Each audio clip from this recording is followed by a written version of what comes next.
Hi all, welcome to the Web Technology Programming Laboratory with Mini Project. Before moving to the actual programs in this lab, let us know the objective of this studying this lab. Here, the main objective here is that design and develop static and dynamic web pages, familiarize with the client-side programming, some server-side programming, active server pages, and also learn database connectivity to the web applications.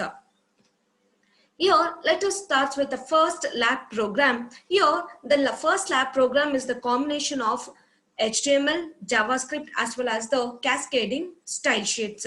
Here, before moving to the lab program or an actual program, let us know the basics of HTML. Let us know what do you mean by this HTML. HTML means hypertext markup language. Here, this language is mainly used for creating and displaying web pages using any browsers like Internet Explorer, Firefox, Chrome, etc. Like other programming languages, the HTML is also having structure. Just look at the structure. Initially, it starts with a basic or a root tag called as the HTML. Every tag is having both the opening tag as well as the closing tag. What do you mean by that? Tag means here, whatever the contents which you want to display on the browser screen, we are supposed to make use of the tags. Here, the placements of text or the images are done by using the tags. The tags are usually written by making use of the two angle brackets. Just look at that: HTML, head, title, body. These are all the basic tags of any HTML document. For every opening tag, there can be a closing tag. It need not be a mandatory because we are having two types of tags, that is inline tag as well as the block tag. Inline means in the declaration itself we can close the tag, whereas the block tag means it is having both the opening tag as well as the closing tags. Let us know the basic tags of HTML. These are the four main tags which we are used in every HTML document. That is HTML, head, title, as well as the body. HTML means it is also called as the root tag and it defines the whole HTML document. Next comes to the head tag. Head tag means it contains the descriptive elements of about the documents such as title, style, script, etc. Here, and remember one thing, every opening tag is having its own that is a closing tag. Next is the title tag. Title tag means the name itself tells that for giving the title we can make use of this tag. That is, it is required as well as it defines the title of the document. And lastly, coming to the body, whatever the contents which you want to display on the browser window, we can make use of this body tag. That is, it defines the document's body itself. Let's start with the first lab program, that is write a JavaScript to design a simple calculator to perform the following operations. Try to understand. Here we are supposed to write one simple JavaScript for the calculator. We already know that calculator means here we can perform four main basic operations, that is addition, that is sum, product, multiplication, difference, subtraction, quotient, that is division. Here, in order to perform all those operations, we are supposed to write the JavaScript, but in our lab program, we are using the combination of both the HTML, JavaScript, as well as the cascading style sheets for the styling purposes. Here, just look at that. This is the code snippet for the first lab program. Anyhow, I will explain detail in the next slides. Just have a look on that code snippet.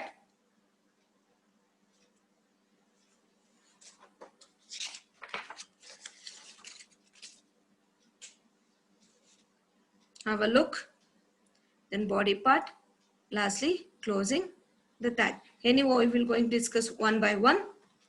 Okay, now let's start with the first line of our program. There is a code, two angle brackets. Inside that we specified exclamatory symbol followed by doc type HTML.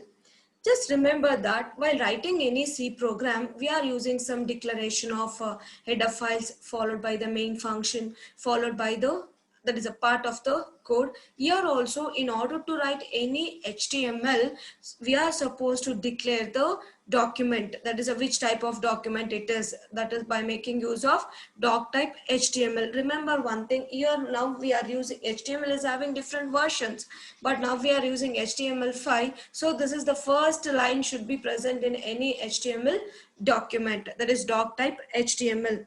This doc type represents that the declarations represents the document type and helps the browsers to display the web pages correctly. Here, it must only appear once at the top of the page before any HTML tags. Before writing anything of the code which is related to that, whatever the document which we are going to create, first we are supposed to write this declaration. Here, this is DTD, that is, DTD must appear near the beginning of the document. It is a short term for document type definition. Instead of writing all those things, simply we that is, make it as a short, that is doc type, which tells the browser what type of document it is about to process. And remember one thing, it is not a case sensitive. That is, we can also write it in a lowercase letters. Next, coming to the next tag, that is a HTML. We already discussed, it is a root tag. Next, header tag. Here, for the descriptive purpose, we are using the header tag. Next, coming to the next tag, that is the style tag.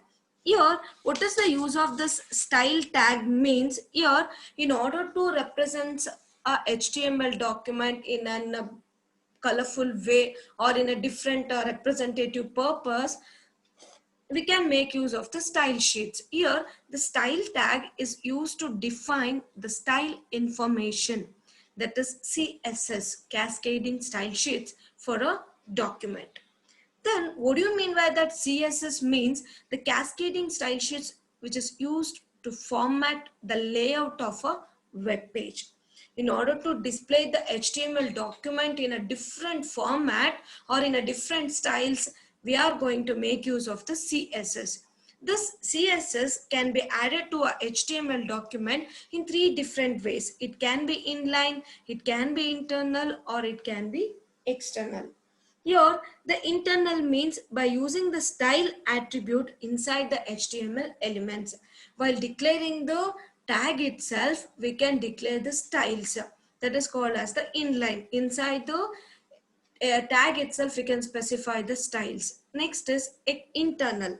Internal means by using the style element in the header section, we can specify the style sheets. Sometimes it is also called as the embedded style sheets. Inside the header section of the HTML document, we can specify the style sheets. Anyway, we are using the second type, that is the internal cascading style sheets. The last one is external. External means we are separately creating one style sheets file with the extension .css, and we are making use of that by using the link tag in order to call that or in order to apply that styles to our HTML document. Anyway, we are studying all those things in detail in our theory part. Next, coming to the next line, that is just look at that table, comma TD, comma TH. We don't know that. What do you mean by that table DD, DH? Anyway, we're going to discuss later. Just look at that. This line says that this is the cascading style sheet selectors which are used to find the HTML elements you want to style. Here the name itself tells that we use table. Table means in order to display the table on the screen, we are using this tag. Here, in order to specify the styles for the tag, we are using the selectors. The selectors which are used to find or to select the HTML elements in order to style it. The selectors can be classified into different categories, that is simple selectors, combinator selectors, pseudo class selectors, pseudo element selectors, attribute selectors. Anyway, here we are using element selectors. Element selectors means wherever this element, that is remember one thing, the other name for the tag is also called as the elements. Anyway, we are using combinationally, that is either tags or the elements. Anywhere in the document, if this element names appears in that HTML document, those styles will be applied to that elements. Just look at that. The element selector selects the HTML elements based on the element name. Here I am specified table, td, th. Whenever the browser encounters this tags in the document, these styles will be applied to that elements. Just look at that. Here, try to remember the cascading style sheet selectors which follows one syntax. That is, here, just look at that. Here, selector property value. Selector property value. Here, selector, the name of the selector, that is if you are using the element selector, obviously elements names will appear, followed by the two curly braces. Inside that curly braces, we are providing the property along with the values. Here, the properties means each individual cascading style sheets declarations, it contains a property. The property can be text property, color, background color, border, spacing, sizing, etc. Here, just look at that. For the table means obviously it is having border. For the border, I should say that it should be on 1 pixel solid black. The border should be in that black color and it should be 1 pixel solid. Next, the width. The width of the table, that is a cell or the size of that, it should be 33%. Usually it is represented in terms of percentage symbol. Next is the text align. Whatever the contents which are placed on the table, it should be at the center. There's the alignment of the text. Next, background color. The color of the table should be dark gray. We can give any color for that. Next, border collapse. That is, collapse means that is merging into a single border. That is merging into a single one. That is a collapse. Likewise, just look at that. Likewise, next is the table. The margin should be automatically it should take the margin. Next, input, one of the element that later I will explain. Here the text alignment should be right. After writing all those things, styles, we should close the style tag. It should be ended with that every closing tag should contains the / followed by the tag name. The next tag is the script tag. Script type is equal to text / JavaScript. Here, let me explain you what do you mean by that script. In the question itself we discussed, we are supposed to write the JavaScript. So here we are embedding the JavaScript inside our HTML document. In order to write the script, that is a JavaScript, we can use 3 different ways to write the JavaScript. One is inline. The second one is internal. The other one is that is embedded. The last one is the external JavaScript. Inline means here the inline JavaScript refers to the practice of including JavaScript code directly within certain HTML attributes. That is, in the tag itself or inside the HTML itself, we can include this JavaScript. The second thing is embedded, or it is also called as the internal. It says that placing the JavaScript code within the script element. Anyway, we are using this type in our program, that is embedded JavaScript. Inside this document, we are using the JavaScript, that is we are embedding, we are combining that JavaScript in our HTML document by making use of this script tag. The last one is the external. External JavaScript means separately we are creating one JavaScript file with the extension .js and we are calling that file using the link in our program. This is how we can write the JavaScript. Anyway, we are using embedded embedded JavaScript. That is, we are combining the JavaScript inside the HTML document itself by making use of this script tag. Just look at that. The script tag is used to embed a client-side script. Remember, the JavaScript means it's a scripting language. Basically, it is a client-side scripting language and also which is used for creating the dynamic web pages.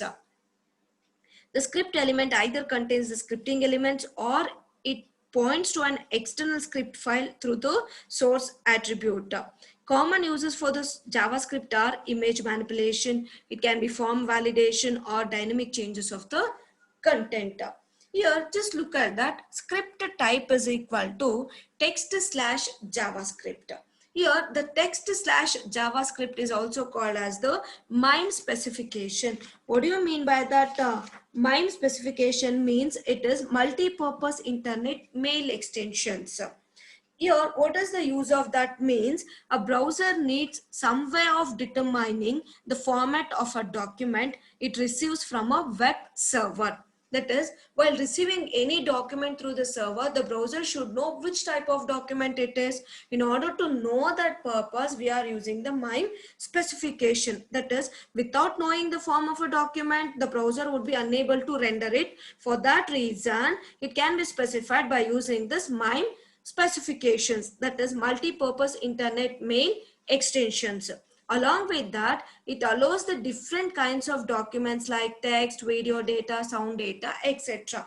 It is having the form that is type slash subtype. In our program, the type is the text, whereas the subtype is the JavaScript. We are writing text document, but inside that it is JavaScript. Next is we are calling the function calc of clicked ID. Before that, we already studied what do you mean by functions in C language. The function, they are also called as the submodules, or it is also called as some modules or in subroutines. In order to perform some specific task, we can write the functions. Here also the same thing will be used in JavaScript. The functions are created by making use of a keyword function followed by the function name followed by the parenthesis. Inside that parenthesis, we can provide the parameters, and whatever the things which you want to perform, those things should be specified within this curly braces. Just look at that. The JavaScript function is a block of code designed to perform a specific task. It is defined with a keyword function followed by the name of a function followed by the parenthesis. Whatever the code which you want to execute, they are placed inside the curly brackets. In this function, the function is a keyword, function name is cal. Inside that, the parameter which we are sending, it is clicked ID. Okay. Next, coming to the next line inside the function, where val equals parse float of document dot get element by ID of value 1 dot value. Here, we already know that how to declare the variables in C language. Like in the JavaScript also, we can declare the variables by using the keyword var. It should be in lowercase. Okay, var followed by the variable name. And remember one thing, whatever the value which we are going to provide that for that variable, depending on that we can say that which type of variable it is. If you are providing some numerical value, we can say that's integer variable. If you are providing some real numbers, we can say that is a floating point number variable. If you are providing some strings or the text, we can say that it is a string variable. Likewise, depending on the right hand side value, we can say that which type of variable it is. And remember one thing, it is a runtime declaration in JavaScript. As in when we require the variables, we can declare the variables there itself by using the keyword var. Here we have created one variable name, that is var value 1. Val 1 is the one of the variable. Just look at that. These variables are the containers for storing data values. They declare the JavaScript using the var keyword. In order to assign that value, we are using the assignment operator, that is equal sign. Next thing is parse float of document.getElement by ID of value 1 dot value 1. What do you mean by that parse float means? Here, this parse float is a built-in function which is available in JavaScript. This built-in function which is used to accept the string and convert into a floating point number. It takes the input in terms of string and it is converted into a floating point number. And also this function determines if the character in the specified string is a number. If it is, it passes the string until it reaches the end of the number and returns the number as the number, not as a string.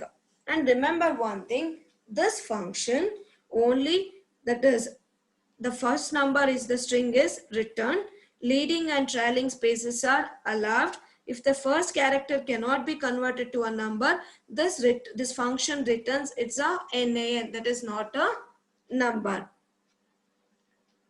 Next is document.getElementById. Here try to look at that, understand.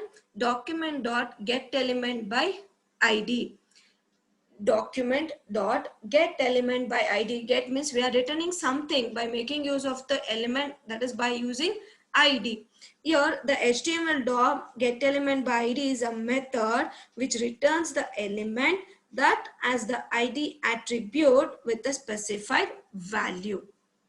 Here try to understand, here we are returning some value by using the attribute id. As and whenever we encounter that id is equal to some value, there we can fetch that value by using this method, by using that attribute id.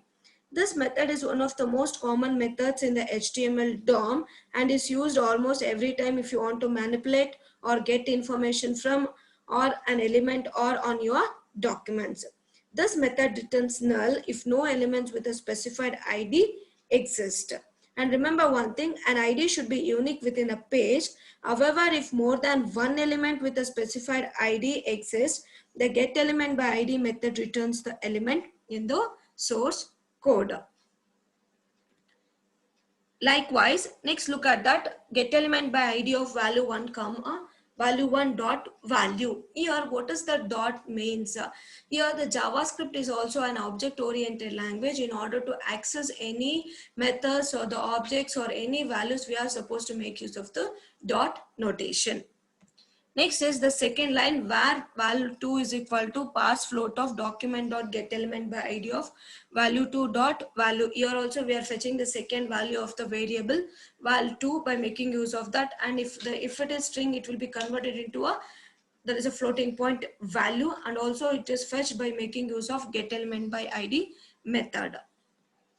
The next thing is, here we use one decision making, that is a if statement, which is similar to the C. Here also we are first checking for the condition. If the condition is true, next part will be executed.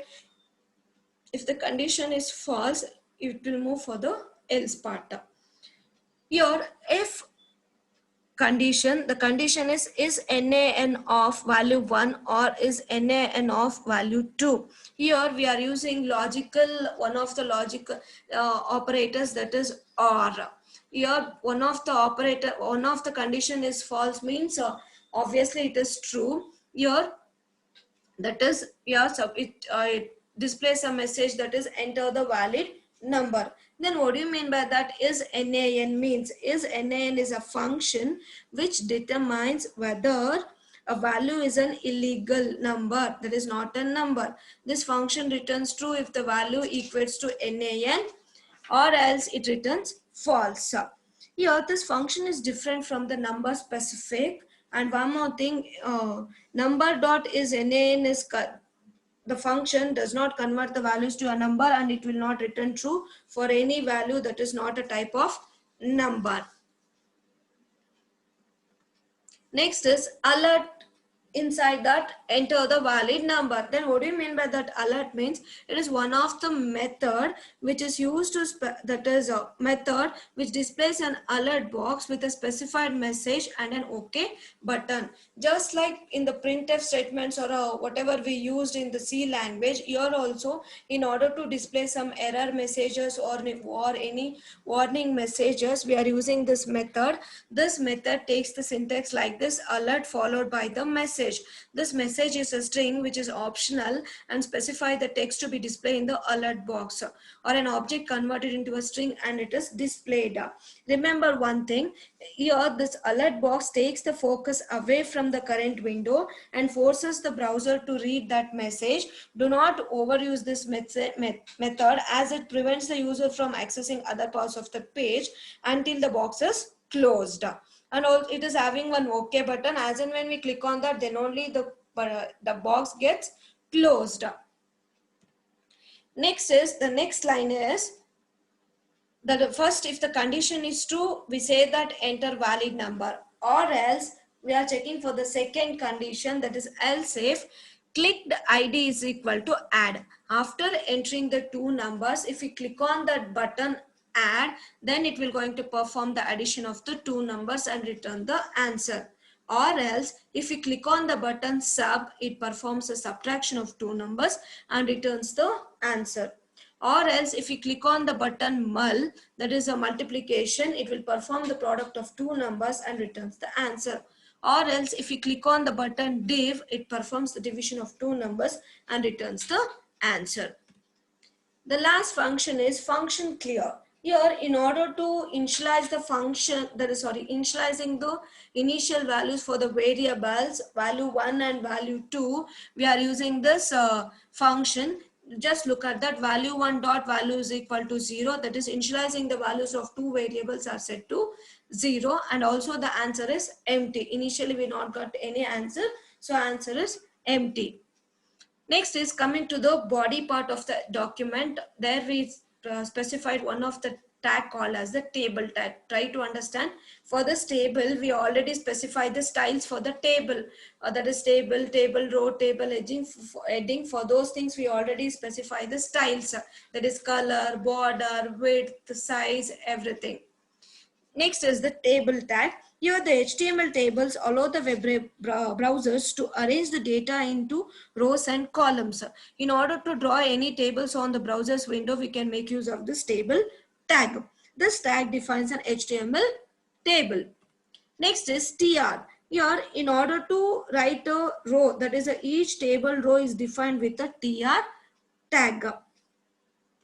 Next is each table header is defined with a table heading, that is a columns usually specified using the table columns th, and also it is having one attribute. Just look at that attribute, column span is equal to 4. What is the use of this attribute means, in order to make the cells as a wider, that is defining the number of columns the cell should have, or a cell should span, or it should become wider, we are using this span is equal to 4. That is a 4 column which will get spanned.